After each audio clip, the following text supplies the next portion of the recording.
Hello dear students, this is Abhishek Tiwari from Abhi coaching institute. आज हम शुरू करने वाले हैं 12th फिजिक्स का एक बढ़िया सा चैप्टर जिसका नाम है ray optics and optical instrument. ये चैप्टर आपके बहुत ज्यादा काम में आने वाला है क्योंकि इससे बनते हैं बहुत बढ़िया से क्वेश्चन। चैप्टर बड़ा है, ऑप्टिकल इंस्ट्रूमेंट के बेस पर भी क्वेश्चंस आते हैं और साथ ही साथ इंपॉर्टेंट बात ये बता दूं कि चाहे आप एमपी बोर्ड के स्टूडेंट है, चाहे आप सीबीएसई बोर्ड के स्टूडेंट है, इस बात से कोई भी फर्क नहीं पड़ता क्योंकि आप चाहे दोनों ही सब्जेक्ट के स्टूडेंट हो, दोनों ही बोर्ड के स्टूडेंट हो, तब भी आपके ये काम में आने वाला है। ठीक है, क्योंकि हम यहाँ पे करेंगे सिलेबस को कवर। तो आज हम टॉपिक में जो हम शुरू करने जा रहे हैं वो हमारा है ray optics and optical instrument का पहला टॉपिक, जिसको में हम पढ़ेंगे लॉज ऑफ रिफ्लेक्शन। देन हम आज इसमें क्या करेंगे, लॉज ऑफ रिफ्लेक्शन के बाद हम करेंगे रे डायग्राम बनाने की तैयारी की, स्फेरिकल मिरर से रे डायग्राम कैसे बनते हैं। ठीक है, और कोशिश करूंगा टाइमली कंप्लीट हो जाए ताकि बहुत ज्यादा टाइम आपका वेस्ट ना हो। तो हम शुरू करते हैं पहला लॉज ऑफ रिफ्लेक्शन से। कहां से स्टार्ट कर रहे हैं हम? Laws of reflection. ठीक है, सबसे पहले आप ये बताइए लाइट क्या होती है, पहले डिस्कस तो करें कि लाइट वगैरह क्या है। ठीक है, तो लाइट क्या होती है? लाइट क्या है भाई?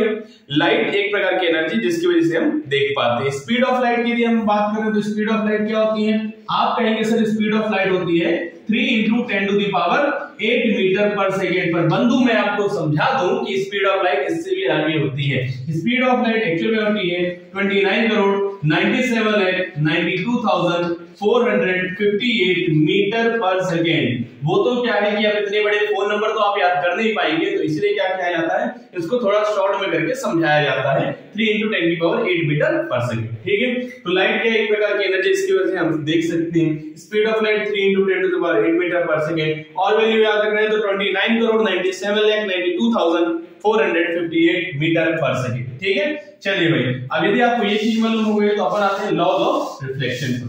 ठीक है, लाइट क्या होती है ये चीज मालूम हो गई। लाइट का टकराना और बाउंस होकर उसी मीडियम में वापस आ जाना क्या कहलाएगा? रिफ्लेक्शन कहलाएगा। फिर से कहते हैं अपन, लाइट का टकराना और उसी मीडियम में क्या हो जाना, वापस आ जाना क्या कहलाएगा? लॉज ऑफ रिफ्लेक्शन में रिफ्लेक्शन कहलाएगा। ठीक है, अब रिफ्लेक्शन के क्या लॉ होते हैं? रिफ्लेक्शन क्या बेटा? लाइट टकराई, टकरा के वापस आई, रिफ्लेक्शन कहलाई। लॉज ऑफ रिफ्लेक्शन की बात कर रहे हैं कि इसमें कौन से दो लॉ हैं? तो अपन फर्स्ट लॉ की बात करते हैं, जो हमारे पास होगा इंसिडेंट रे। क्या हो जाएगा भाई? Incident ray comma reflected ray, incident ray comma reflected ray and normal. क्या हो जाएगा अगला? And normal at the point of incidence, at the point of incidence all lie in the same plane. Point of incidence all lie in the same plane. ठीक है, अब इसका मतलब क्या है ये बताऊंगा सबसे पहले मैं आपको, फिर अपन आगे बढ़ेंगे। ठीक है, क्या होता है अपने पास कि हमारे पास सपोज कर लेते हैं हमारे पास मिरर है। मिरर को अपन ने यहाँ पर बेस बना दिया कि पीछे पॉलिश है, लाइट रेज कहां से आने वाली है? सामने से लाइट रेज आने वाली है। ठीक है, अब यदि अपन कहानी में आगे बढ़ते तो जो लाइट रे इस प्रकार से आएगी, ठीक है, जो लाइट रे इस प्रकार से आएगी, इस लाइट रे को हम क्या बोलेंगे सर इंसिडेंट रे है। तो इसी प्रकार से इंसिडेंट रे के बाद यहां से ये लाइट रे निकलेगी, टकराकर रिफ्लेक्ट होगा, तो ये हमारे क्या कहलाएगी? Reflected ray. ये क्या कहलाएगी? Incident ray. वो क्या कहलाएगी हमारे लिए? रिफ्लेक्टेड रे कहलाएगी। ठीक है, अब यदि मैं इस पॉइंट को बोलूं जहां पर ये लाइट आई, इसे हम कहेंगे पॉइंट ऑफ इंसिडेंस। यदि यहीं पर इस पॉइंट पर मैं एक बढ़िया से बना दूं 90 डिग्री बनाता हुआ एक लाइन, क्या बना दो? 90 डिग्री बनाते हुए बढ़िया सी लाइन बना देता हूं, तो ये क्या कहलाएगा? नॉर्मल। ठीक है, इंसिडेंट रे, रिफ्लेक्टेड रे और नॉर्मल एक ही प्लेन पर होते हैं। क्या होते हैं? एक ही प्लेन पर। इसका मतलब क्या है? एक प्लेन पेपर पर आप तीनों को बना सकते हैं। फॉर एग्जांपल ये लाइट रे ऐसे जा रही है तो टकरा के ऐसे ही निकलेगी, ऐसा नहीं कि ये ऐसे जाएगी और ऐसे आ जाएगी। यदि ऐसे जाती तो क्या हम एक पेपर बना पाते? नहीं समझ में आ रहा? एक और चीज ट्राई करते हैं अपन समझाने का। देखो हमारे पास बढ़िया से फिजिक्स का पेज है। ठीक है, अब यदि मैं इन तीनों पे इस प्रकार से मारता हूं तो क्या होगा? तीनों पे जाके इसकी ड्राइंग छप जाएगी, बिल्कुल छपेगी। तो तीनों पे ड्राइंग छप जाएगी, क्यों? क्योंकि एक ही प्लेन पर है। अब यदि ये वाली लाइट रे अंदर कहीं दूर निकल गई होती है, जैसे हवा में होता मिरर और लाइट ऐसे अंदर निकल गई होती तो केवल दो की लाइन आती, तो इसका मतलब एक प्लेन में नहीं होती। तो बात यही है कि incident ray, reflected ray and normal एक ही प्लेन पर होते हैं। आगे बढ़ते हैं, ये नॉर्मल के साथ इंसिडेंट रे ये एंगल बनाती है ना आई, इसे हम कहते हैं एंगल ऑफ इंसिडेंस। क्या कहते हैं इसे हम कहते हैं एंगल ऑफ इंसिडेंस। और ये जो एंगल बन रहा है इसे हम कहेंगे एंगल ऑफ रिफ्लेक्शन। क्या कहेंगे हम इसे हम कहेंगे एंगल ऑफ रिफ्लेक्शन। ठीक है। चलो भाई, इंसिडेंट रे का जो अपना एंगल बना है उसे कहेंगे angle of incidence, reflected ray जो एंगल बना रही है उसे हम कहेंगे एंगल ऑफ रिफ्लेक्शन। अब सेकंड लॉ क्या है हमारे पास? सेकंड लॉ है angle of incidence is always equal to angle of reflection. Angle of incidence हमेशा एंगल ऑफ रिफ्लेक्शन के बराबर होता है। जैसे यदि ये एंगल 60 डिग्री होगा तो ये वाला भी कितना होगा? 60 डिग्री होगा। यदि ये 30 डिग्री होगा तो ये भी क्या हो जाएगा? 30 डिग्री हो जाएगा। क्या ये वाला लॉ हमेशा फॉलो होता है? जी हाँ, ये वाला लॉ हमेशा फॉलो होता है, चाहे वो स्फेरिकल सरफेस हो, चाहे वो रफ सरफेस हो, चाहे रेगुलर रिफ्लेक्शन हो रहा हो, चाहे इररेगुलर रिफ्लेक्शन हो रहा हो। ठीक है, ये वाली बात क्लियर हो गई। तो इस प्रकार से आपने रिफ्लेक्शन समझा कि रिफ्लेक्शन क्या होता है। जब एक लाइट रे आती है, टकराकर वापस उसी मीडियम में आ जाती है, इसे हम कहते हैं रिफ्लेक्शन। रिफ्लेक्शन के दो लॉ हैं। पहला लॉ हमारे पास क्या हो गया? Incident ray, reflected ray and normal at the point of incidence all lie in the same plane. ठीक है। सेकंड नियम क्या हो गया अपने पास? Angle of incidence is always equal to angle of reflection. ठीक है। इस प्रकार से हमने लॉज ऑफ रिफ्लेक्शन कंप्लीट किया। अब अपन आगे बढ़ रहे हैं और आगे बढ़ते हुए हम क्या देखेंगे? आगे बढ़ते हुए हम देखेंगे कि स्फेरिकल मिरर्स क्या होती है। ठीक है, इसको मैं मिटा रहा हूं। ठीक है, नोट करना हो तो नोट कर लेंगे, पीछे करके नोट कर लेंगे। इंपॉर्टेंट पॉइंट्स और शॉर्ट में बता रहा हूं ताकि हमारा बहुत ज्यादा टाइम वेस्ट ना हो। ठीक है। अब अपना अगला टॉपिक क्या हो रहा है सर? अगला टॉपिक हो रहा है हमारे पास स्फेरिकल मिरर्स। क्या हो गया हमारे पास? अगला टॉपिक हमारे पास स्फेरिकल मिरर। तो पहले मैं स्फेरिकल मिरर के बारे में कुछ इंपॉर्टेंट पॉइंट बता दूं, ठीक है, फिर रे डायग्राम्स की तरफ भी बढ़ जाएंगे। ठीक है, पहले स्फेरिकल मिरर की कुछ इंपॉर्टेंट पॉइंट्स। जैसे कि सपोज कर लीजिए स्फेरिकल मिरर बनता क्या है? बहुत बड़ा कांच का हमारे पास गोला रहा हो। ठीक है, बहुत बड़ा क्या रहा हमारे पास? कांच का गोला। उस बहुत बड़े कांच के गोले में से हमने क्या किया? एक छोटा सा पार्ट काट लिया। जैसे ये अपने छोटा सा पार्ट काट लिया। अब यदि मैंने यहां पर पॉलिश कर दी तो ये बन गया हमारा ये स्फेरिकल मिरर। ठीक है, और ये स्फेरिकल मिरर कैसा है? क्योंकि अंदर की तरफ घुसा हुआ है। केव जानते हो? केव मतलब क्या होता है? गुफा। केव का मतलब क्या होता है? गुफा होता है। तो अंदर की तरफ जिस प्रकार से घुसी होती है गुफा, इसी प्रकार से ये अंदर की तरफ से रिफ्लेक्शन होने वाला है, इसलिए हमारा कहलाएगा कॉनकेव मिरर। क्या कहलाएगा? Concave mirror. वहीं अपन यदि इसकी भी बात करें यहां और पॉलिश कर दें यहां पर, अब ये क्या है भाई? बाहर की तरफ उठा हुआ, ये हमारे लिए क्या कहलाया जाएगा? ये हमारे लिए कहलाया जाएगा कॉन्वेक्स मिरर। क्या कहलाया जाएगा हमारे लिए? ये कहलाया जाएगा कॉन्वेक्स मिरर। जबकि ये क्या कहलाएगा? Concave mirror. कौन है ये? कॉनकेव। ये कौन है? कॉन्वेक्स। क्लियर हो गई वाली बात? तो इस प्रकार से दो मिरर होते हैं। अब मिरर में कुछ इंपॉर्टेंट पॉइंट होते हैं। जैसे हमारे पास होता है पोल, जैसे हमारे पास होता है प्रिंसिपल एक्सिस। ठीक है, और ऐसी बहुत सारी चीजें, तो उसका भी डिस्कशन कर लेते हैं। ये देखिएगा, सबसे पहले जो जिस भी स्फीयर से इसको काटा गया, जिस भी गोल बॉल से इसको काटा गया, उसका कुछ ना कुछ क्या रहता होगा? सेंटर। ठीक है, वही इस मिरर्स के लिए, वही इन मिरर्स के लिए सेंटर ऑफ कर्वेचर कहलाएगा। क्या कहलाएगा इन मिरर्स के लिए? Centre of curvature. आगे बढ़ते हैं। इस मिरर की जो बात हो, इस मिरर का जो सेंटर होगा, एकदम इस मिरर का जो सेंटर होगा उसे हम क्या कहेंगे? पोल। इस मिरर का जो सेंटर होगा उसे हम क्या कहेंगे? पोल। अब एक ऐसी लाइन जो यहां से यहां मिला रही है, यदि पूरे स्फीयर की बात करो तो ये हमारे लिए क्या कहलाएगा? रेडियस। बिल्कुल, रेडियस कहलाएगा।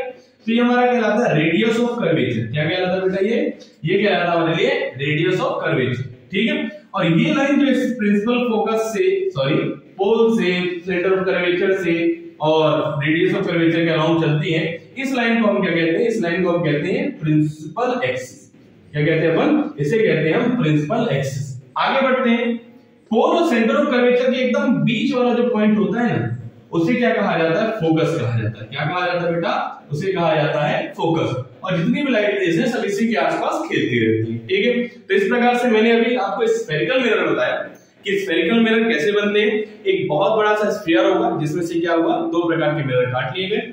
इस प्रकार है कॉनकेव मिरर। ये कौन है? Convex mirror. ठीक है, आगे बढ़ते हैं। अपने पास सेंटर ऑफ कर्वेचर क्या होता है? उस पूरे गोले का जो सेंटर रहा होगा वही मिरर्स के लिए सेंटर ऑफ कर्वेचर कहलाता है।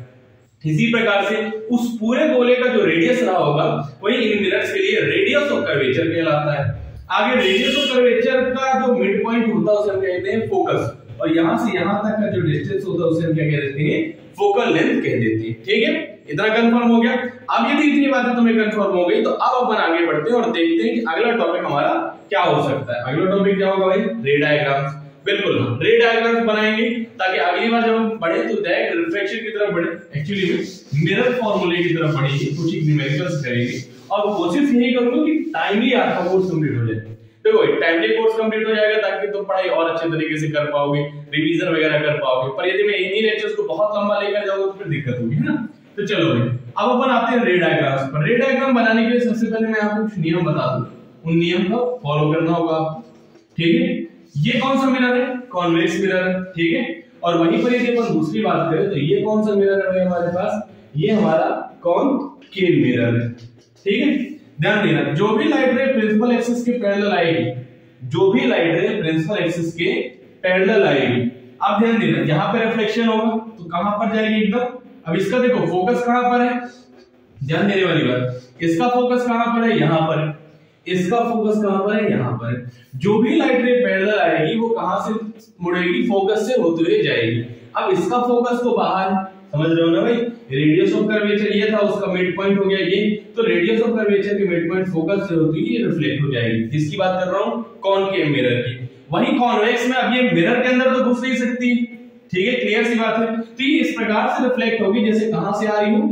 फोकस। कहां से आ रही हो बेटा? इस प्रकार से रिफ्लेक्ट होगी जैसे कहां से आ रही हो? फोकस से आ रही हो, ठीक है। चलिए तो आगे बढ़ते हैं अपने पास दूसरी कहानी।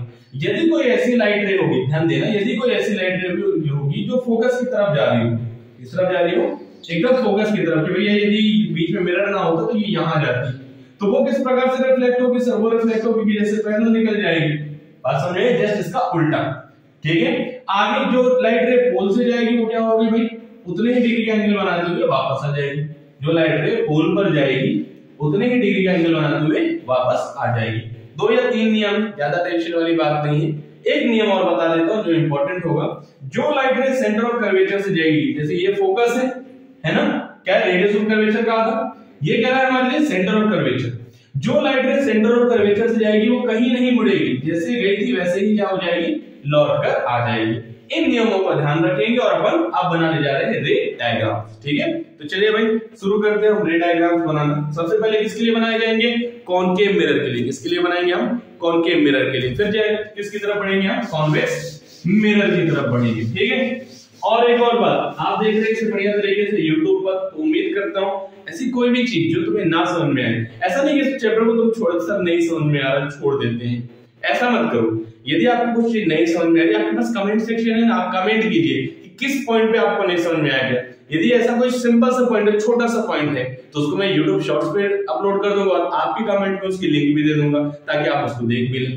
तो ऐसी कोई भी चीज जो आपको नहीं बन रही आप कमेंट कर सकते हैं, ठीक है। बिल्कुल कमेंट कीजिएगा और आपको सारी चीजें पढ़ाई जाएंगी ताकि आपका रिजल्ट थोड़ा सा और बेहतर बन सके, ठीक है। तो अब अपन बढ़ते हैं रे डायग्राम्स की तरफ। सबसे पहले कॉनकेव मिरर में किस प्रकार से रे डायग्राम बनते हैं, फिर कॉन्वेक्स मिरर में किस प्रकार से रे डायग्राम बनते हैं, ठीक है। चलिए कॉन्वेक्स का तो थोड़ा छोटा ही होगा, कॉनकेव की बात करते हैं, ठीक है। तो अपन बढ़ रहे हैं रे डायग्राम्स पर, ठीक है। रे डायग्राम्स बनाएंगे, सबसे पहले आप किसके लिए बना ले भाई? कॉनकेव के लिए, फिर बढ़ाएंगे कॉन्वेक्स के लिए, ठीक है। चलो भाई हमारे पास पहला केस है, ऑब्जेक्ट को कहां रखते हैं अपन? इंफिनिटी पर, ऑब्जेक्ट एट इंफिनिटी, ठीक है। और साथ ही साथ मैं चाहूंगा नोट्स बनाते चले ताकि ऐसा ना हो कि सर बाद में कॉपी कर लेंगे, स्क्रीनशॉट उतार के कॉपी कर लेंगे, ऐसा नहीं हो पाएगा बेटा, परेशान हो जाएंगे आप, ठीक है। चलो तो ऑब्जेक्ट इज एट इंफिनिटी, चलो भाई बनाते हैं, ठीक है। ये क्या हो गया? Concave mirror. ये क्या हो गया? हमारी प्रिंसिपल एक्सिस। ये क्या हो गया? Centre of curvature. ये क्या हो गया? हमारा फोकस हो गया, ठीक है। चलो तो जो लाइट रे पैरेलल, मान लेते हैं इंफिनिटी, तो इंफिनिटी से बहुत सारी लाइट रेज आ सकती हैं। तो एक लाइट रे ये आई और एक लाइट रे ये आई। अब दोनों ही लाइट रे जब पैरेलल आ रही है तो कहां से निकलेंगे बेटा? अभी नियम देखा, फोकस से जाएंगी। कहां से जाएंगी? दोनों की दोनों जाके फोकस पे मिलेंगी। तो जहां पर ये दोनों लाइट रे जाके मिल रही है वहां पर आपकी क्या बन जाएगी? इमेज। तो यदि ऑब्जेक्ट इंफिनिटी पे रखा हो तो इमेज कहां पे बनेगी बेटा? फोकस पे बन जाएगी, ठीक है। चलो दूसरा केस है, सेकंड केस साथ ही साथ कर रहे हैं अपन। व्हेन ऑब्जेक्ट, सेकंड केस पर है, व्हेन ऑब्जेक्ट इज प्लेस्ड, क्या हो जाए? When object is placed beyond C, C मतलब सेंटर ऑफ कर्वेचर के जस्ट पीछे रखा जाए, तब के केस में क्या होगा? आओ बनाते हैं, ठीक है। ये हमारे पास हो जाता है बढ़िया तरीके का कॉनकेव मिरर, ठीक है। पीछे पॉलिश किया कॉनकेव, आगे पॉलिश करोगे कॉन्वेक्स। पर याद रखिए लाइट रेज हमेशा लेफ्ट से राइट की तरफ आएंगे, ठीक है। चलो भाई आगे बढ़ते हैं हमारे पास वापस, ये हो गया प्रिंसिपल एक्सिस, इसे क्या बोलेंगे पोल, ये क्या हमारा सेंटर ऑफ कर्वेचर, और ये क्या हमारे पास फोकस। ठीक है, जो ऑब्जेक्ट को यदि अपन सेंटर ऑफ कर्वेचर के हल्का सा पीछे रखें, कहां रखें, सेंटर ऑफ कर्वेचर के हल्का सा पीछे यहां पर, तो अब भाई यहां पर दो रे डायग्राम, ध्यान से देखना, आपको ये समझ में आया इमेज कैसे बनती है जब दो लाइट रेज मिलती हैं। अब यदि ये लाइट रे टकरा के पैरेलल जाएगी, ध्यान देना, यदि ये इस प्रकार से पैरेलल जाएगी तो ये कहां से निकलेगी सर, ये निकलेगी फोकस से, बिल्कुल फोकस से निकलेगी, कोई दिक्कत वाली बात नहीं। ठीक है, ये रिफ्लेक्शन हो चुका है। आगे बढ़ते हैं, दूसरी लाइट रे जो कहां से जानी चाहिए बेटा, जो सेंटर ऑफ कर्वेचर से जानी चाहिए, वो कहां से जाएगी, आपकी बात हुई थी ना, जो सेंटर ऑफ कर्वेचर से जाएगी उसी रास्ते पे लौट आएगी। कहां पर मिल गई ये दोनों मिल गई, ये यहां पर, मतलब हमारी इमेज कहां बनेगी, हमारी इमेज बनेगी सेंटर ऑफ कर्वेचर और फोकस के बीच में। ठीक है, यहां पर अपनी इमेज बनी है फोकस, कैसी बनी है, पॉइंट साइज की और रियल। ठीक है, रियल मतलब कि जो इमेज बाहर बन रही है, जो मिरर के पीछे बने वो क्या रहेगी, वर्चुअल, क्या कहलाएगी, वर्चुअल इमेज। जैसे यहां पर भी हमारी क्या है, रियल इमेज बन रही है क्योंकि मिरर के बाहर है, इनवर्टेड है क्योंकि उल्टी है। ठीक है, इरेक्ट और इनवर्टेड, तो इनवर्टेड है मतलब उल्टी है, और साथ ही साथ जो है छोटे साइज की बन रही है। दो रे डायग्राम बन गए। अब अपने अगले दो रे डायग्राम बनाते हैं। ठीक है, इनको कॉपी कर लीजिए, लिख लीजिए इसका नेचर क्या है सर, नेचर है अपने पास रियल है, इनवर्टेड है, ठीक है, और छोटे साइज की। ठीक, चलो दो केस हो गए, अब अगले दो केस पर आते हैं अपन। ठीक है, टेंशन बिल्कुल नहीं लेना है, रे डायग्राम सीधे होते हैं, थोड़ा सा सीखने की तैयारी करेंगे। सेकंड नहीं, थर्ड केस पर आ रहे हो, हमारा है ऑब्जेक्ट एट सी। यदि आपने ऑब्जेक्ट को ही सी पर रख दिया, सी मतलब सेंटर ऑफ कर्वेचर पर रख दिया, उस केस में क्या होगा, हमारे पास बढ़िया तरीके से ये मिल गया कॉन्केव मिरर। ठीक है, ये हमारी बन गई प्रिंसिपल एक्सिस, ये हो गया हमारे पास पोल, ये हो गया हमारा फोकस, और ये हो गया जस्ट इतना तो इतना ही सेंटर ऑफ कर्वेचर। ठीक है, यदि ऑब्जेक्ट को हमने कहां रखा, सेंटर ऑफ कर्वेचर पे, तो कहानी क्या थी बेटा, कहानी ये थी जो लाइट रे पैरेलल जाएगी, जो लाइट रे पैरेलल जाएगी वो कहां से गुजरेगी भाई, वो निकलेगी फोकस से सर। लो भाई, ये फोकस की तरफ से निकल गई। और जो लाइट रे फोकस से जाएगी उसकी कहानी में क्या था सर, जो लाइट रे फोकस से जाएगी उसका हमने डिसाइड ही किया था, जो फोकस से जाएगी वो कैसे निकल जाएगी रिफ्लेक्शन के बाद, पैरेलल। तो जब ये पैरेलल निकल रही है, आप देखेंगे इसकी इमेज कहां बन रही है सर, इसकी इमेज बन रही है at the centre of curvature. ठीक है, तो यहां पर क्या हो जाएगा भाई, इमेज कहां बन रही है, सेंटर ऑफ कर्वेचर पे, अगेन रियल बन रही है, बिल्कुल मिरर की जो बाहर है वो रियल कहलाएगी। ठीक है, तो रियल बन रही है, और इन्वर्टेड है क्या, उल्टी है, बिल्कुल हाँ इन्वर्टेड है, तो हम लिखेंगे रियल एंड इन्वर्टेड। ठीक है, क्लियर हो गई वाली बात। आगे बढ़ते हैं अगले केस पर, फोर्थ केस पर, जिसमें हम ऑब्जेक्ट को सी और एफ के बीच में रखेंगे। Object between C and F, C और एफ के बीच में यदि मैं ऑब्जेक्ट को रखता हूं तब के केस में क्या होगा सर, तब के केस में वो भी देख लेते हैं। हमारे पास ये हो जाता अपना कॉन्केव मिरर। ठीक है, ये हमारा हो गया प्रिंसिपल फोकस। ठीक है, ये प्रिंसिपल एक्सिस थी, ये हो गया प्रिंसिपल फोकस, ये अगेन होता है फोकस, ये क्या रहता है हमारे लिए सेंटर ऑफ कर्वेचर। अब यदि मैं सी और एफ के बीच में ऑब्जेक्ट को रखता हूं यहां, ठीक है, तो क्या कहानी थी भाई, हमारी कहानी वही थी सर, जो लाइट रे पैरेलल जाएगी वो कहां से निकलेगी सर, वो निकलेगी फोकस। ठीक है, रिफ्लेक्शन की बात। और जो लाइट रे कहां से जाएगी, फोकस से जाएगी टकरा कर, वो रिफ्लेक्शन के बाद कहां से निकलेगी, वो रिफ्लेक्शन के बाद बहुत दूर आगे कहीं से निकलेगी। ठीक है, तो यदि आप इन इमेजेस पर ध्यान दें, सेंटर ऑफ कर्वेचर के जस्ट पीछे ये इमेज बन रही है। ठीक है, कहां पे बन रही है, सेंटर ऑफ कर्वेचर के जस्ट पीछे। इसमें कहानी क्या है, इसमें कहानी ये है कि जो इमेज को, जिस ऑब्जेक्ट को आप सेंटर ऑफ कर्वेचर और फोकस के बीच में रखेंगे उसकी इमेज बनेगी सेंटर ऑफ कर्वेचर से पीछे। पहला पॉइंट हो गया, इमेज सेंटर ऑफ कर्वेचर से पीछे बनेगी, साथ ही साथ क्या बनेगी, रियल इमेज बनेगी क्योंकि मिरर के बाहर है, इन्वर्टेड बनेगी। ठीक है, और साइज में थोड़ी सी बड़ी बनेगी। अगला केस देख लेते हैं फिफ्थ वाला, ऑब्जेक्ट एट फोकस। ऑब्जेक्ट को यदि मैं फोकस पे रखूं तब क्या हो जाएगा। ठीक है, यदि मैं ऑब्जेक्ट को फोकस पे रख रहा हूं, ध्यान देने वाली बात, यदि मैं ऑब्जेक्ट को फोकस पे रख रहा हूं तो क्या होगा, ध्यान दो, यदि अपन इंफिनिटी पे रखा था तो इमेज कहां बन रही थी बेटा, फोकस पे। अब यदि तुम ऑब्जेक्ट को फोकस पे रखोगे, कहां पे रखोगे, ऑब्जेक्ट को फोकस पे रखोगे तो इमेज कहां बनेगी, इंफिनिटी पर। ध्यान देने वाली बात, ये हमने रख दिया ऑब्जेक्ट, एक लाइट रे है जो क्या होगी, सीधे जाएगी तो कहां से निकलेगी सर, फोकस से निकलेगी, बिल्कुल निकलेगी। अब यहाँ फोकस से दो लाइट लेकर जा नहीं सकते तो अपन क्या करते हैं, सेंटर ऑफ कर्वेचर से मिलाते हैं। जो लाइट सेंटर ऑफ कर्वेचर से आ रही होगी वो सीधे निकल जाएगी।